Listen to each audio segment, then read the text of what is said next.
തന്ത്രി കുടുംബം മാത്രമല്ല ഭക്തരും അതോടൊപ്പം തന്നെ വിവിധ ഹൈന്ദവ സംഘടനകളും ഒക്കെ അതേ ആവശ്യം നേരത്തെ ഉന്നയിച്ചിരുന്നു. കാരണം മുൻപുള്ളതുപോലെ തന്നെ ഈ പൂജ നടത്തണം, ഇത് മാറ്റരുത് എന്ന ആവശ്യം. അതിൻ്റെ ഒരു പശ്ചാത്തലം കൂടി നമുക്ക് പരിശോധിക്കേണ്ടതുണ്ട്. ആനന്ദ് പുതൂർ തൃശ്ശൂരിൽ നിന്ന് ചേരുന്നു.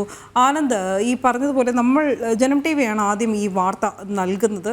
ഈ ഏകാദശി ദിനത്തിലെ ഉദയാസ്തമന പൂജ മാറ്റാനുള്ള തീരുമാനം, അതിനെതിരെയുള്ള പ്രതിഷേധമൊക്കെ. അപ്പോൾ ഈ ഇതുവരെയുള്ള ഒരു പശ്ചാത്തലം കൂടി ഒന്ന് വ്യക്തമാക്കാമോ?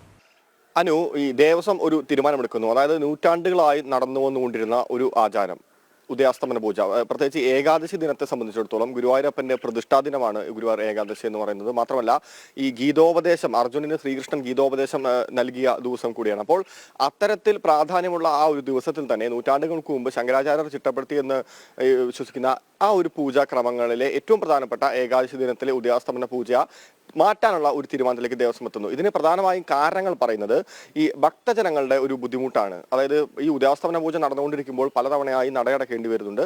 ഈ നടയടക്കേണ്ടി വരുന്നത് കാരണം തന്നെ ഭക്തജനങ്ങൾ ക്യൂ നിൽക്കേണ്ട ഒരു സാഹചര്യം ഉണ്ടാകുന്നു. അതുകൊണ്ട് അന്നത്തെ ദിവസത്തെ പൂജ തൊട്ട് മുൻപത്തെ മാസത്തേക്ക് മാറ്റാനുള്ള ഒരു തീരുമാനം ദേവസ്വം എടുക്കുന്നു. അത്തരത്തിലൊരു തീരുമാനം നടപ്പിലാക്കുകയും ചെയ്യുന്നു. തന്ത്രി ദേവസ്വത്തിന്റെ ഈ തീരുമാനത്തോട് അനുകൂലമായിട്ട് പ്രതികരിക്കുകയും ദേവസ്വത്തിനോടൊപ്പം നിൽക്കുകയും ചെയ്യുന്നു. ഇതാണ് ആദ്യഘട്ടത്തിൽ സംഭവിച്ചത്. ഇത്തരത്തിൽ ഒരു നീക്കം നടന്ന ഉടനെ തന്നെ തന്ത്രി കുടുംബത്തിലെ മറ്റ് 9 അംഗങ്ങൾ ഇതുമായി ബന്ധപ്പെട്ടുകൊണ്ട് എതിർത്തുകൊണ്ട് രംഗത്ത് വരുന്നു. കാരണം നൂറ്റാണ്ടുകളായി നടക്കുന്ന ഒരു ആചാരമാണ്. അത് കേവലം ഒരു വഴിപാടല്ല. പ്രത്യേകിച്ച് ഈ ദേവസ്വത്തിന്റെയും തന്ത്രിയുടെയും എല്ലാം വാദം എന്ന് പറയുന്നത് അതൊരു വഴിപാട് മാത്രമാണെന്നാണ്. പക്ഷേ അതൊരു വഴിപാടല്ല, അത് നൂറ്റാണ്ടുകളായി നടന്നുകൊണ്ടിരിക്കുന്ന ഒരു ആചാരമാണ്. ഈ ആചാരം സംരക്ഷിക്കപ്പെടണമെന്ന് ആവശ്യപ്പെട്ടുകൊണ്ട് തന്നെ ഈ തന്ത്രിയുടെ കുടുംബത്തിലെ 9 അംഗങ്ങൾ തന്നെ ഹൈക്കോടതിയെ സമീപിക്കുന്ന ഒരു സ്ഥിതിവിശേഷം ഉണ്ടാവുന്നു.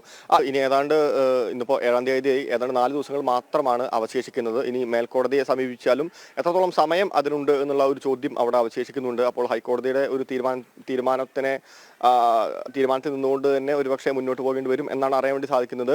മാത്രമല്ല ഈ ഹർജിക്കാരെല്ലാം അത്തരത്തിൽ നിയമോപദേശം തേടുന്നുണ്ട് എന്ന് തന്നെയാണ് നമുക്ക് അറിയാൻ വേണ്ടി സാധിക്കുന്നത്. ഈ ചുരുങ്ങിയ സമയം കൊണ്ട് മേൽക്കോടതിയിൽ നിന്ന് മറിച്ചൊരു ഉത്തരവുണ്ടാവുമോ എന്നുള്ള കാര്യം ചിന്തിക്കേണ്ടതുണ്ട്. ഇനി സമീപിക്കാൻ സമയം ഉണ്ടോ എന്നുള്ള കാര്യം തന്നെയാണ് ഏറ്റവും പ്രധാനപ്പെട്ട പ്രശ്നം.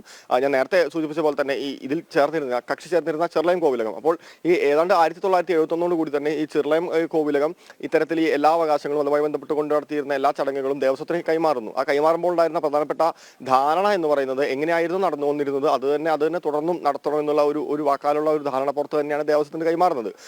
അതാണ് ലംഘിക്കപ്പെടുന്നത്. ഏതാണ്ട് 40 വർഷങ്ങൾക്ക് ശേഷം, അതായത് 71 കൈമാറിയതിനു ശേഷം വീണ്ടും അത് ലംഘിക്കപ്പെടുന്നത് ഈ വർഷത്തിലാണ്.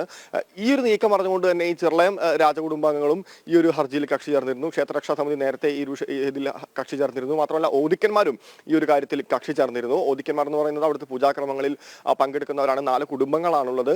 ഈ ഉദയാസ്തമന പൂജയിലടക്കം ഏറ്റവും കൂടുതൽ പൂജകൾ ചെയ്യുന്നതും ഓദിക്കന്മാരാണ്. അപ്പോൾ വലിയൊരു വിഭാഗം തന്നെ ആയിരുന്നു ഇത്തരത്തിൽ ദേവസ്വത്തിന്റെയും തന്ത്രിയുടെയും ഈ നിലപാടുകൾക്കെതിരെ നിന്നിരുന്നത്. മാത്രമല്ല ജനങ്ങളുടെ എല്ലാം ഒരു മനസ്സുകൊണ്ടുള്ള ഒരു പിന്തുണയും ഇവർക്കുണ്ടായിരുന്നു. പക്ഷേ കോടതി എന്തായാലും ഇത്തരത്തിലൊരു തീരുമാനം എടുത്തിരിക്കുന്നു.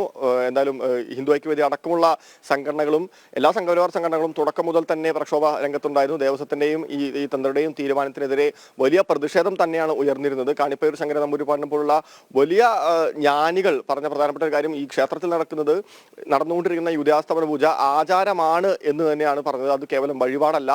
ഈ ശങ്കരാചാര്യർ തന്നെയാണ് അത് ചിട്ടപ്പെടുത്തിയിട്ടുള്ളത്.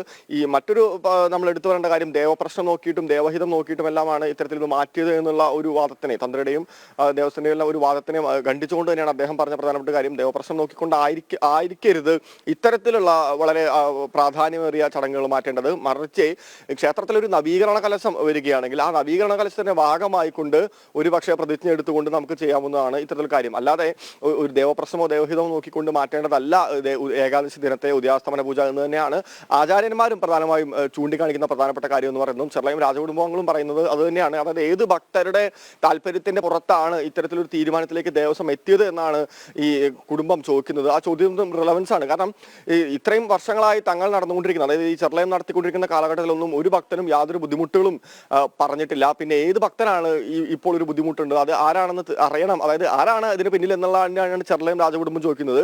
അത് തന്നെയാണ് കഴിഞ്ഞ ദിവസം BJP ചോദിച്ച പ്രധാനപ്പെട്ട ഒരു കാര്യം. അതായത് ഒരു ഭക്തരും ക്ഷേത്രത്തിന് അകത്തെ പൂജകളെ മാറ്റണമെന്നോ ഇത്തരത്തിലുള്ള ബുദ്ധിമുട്ടുകൾ ഉണ്ടെന്നോ പറഞ്ഞുകൊണ്ട് ഒരു ഭക്തനും രംഗത്തെത്തിയിട്ടില്ല. പിന്നെ ആർക്ക് വേണ്ടിയാണ് ദേവസ്വം ഇത്തരത്തിലുള്ള തീരുമാനങ്ങൾ എടുക്കുന്നത് എന്നാണ് BJP ചോദിക്കുന്നത്. ദേവസ്വത്തിന്റെ ഇത്തരത്തിലുള്ള തീരുമാനങ്ങൾക്ക് പിന്നിൽ ഗൂഢാലോചന ഉണ്ടെന്ന് തന്നെയാണ് BJP ആരോപിച്ചത്. മാത്രമല്ല ഈ ക്ഷേത്രത്തിലെ പൂജാക്രമങ്ങളെ അട്ടിമറിക്കാനുള്ള ശ്രമം തന്നെയാണ് ദേവസ്വത്തിന്റെ ഭാഗത്തു നിന്ന് ഉണ്ടാവുന്നതും എന്നും BJP ആരോപിക്കുന്നുണ്ട്. ഭക്തരുടെ കൂടെ തന്നെയാണ് BJP.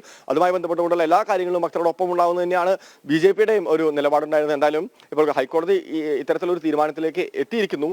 ഇനി അത് മേൽക്കോടതിയെ സമീപിക്കുമോ തന്ത്രി കുടുംബാംഗങ്ങൾ എന്നുള്ള കാര്യങ്ങളെ കുറിച്ചെല്ലാം നമുക്ക് അറിയേണ്ടതുണ്ട്. തന്ത്രി കുടുംബാംഗങ്ങൾ ആദ്യം രണ്ടീവീട് തന്നെയാണ് ഈ കാര്യം വ്യക്തമാക്കിയത്. അതായത് ഹർജി കക്ഷി ചേർന്ന കാര്യവും അത്തരത്തിലുള്ള അവരുടെ മനപ്രയാസങ്ങളെല്ലാം രണ്ടീവീട് തന്ത്രി കുടുംബാംഗം സതീശൻ നമ്പൂതിരി വ്യക്തമാക്കിയിരുന്നു. എന്തായാലും ഇതുമായി ബന്ധപ്പെട്ടുകൊണ്ടുള്ള തുടർ നീക്കങ്ങൾ എന്താണെന്ന് നമുക്ക് അല്പ സമയത്തിനകം മാത്രമേ അറിയാൻ വേണ്ടി സാധിക്കുള്ളൂ.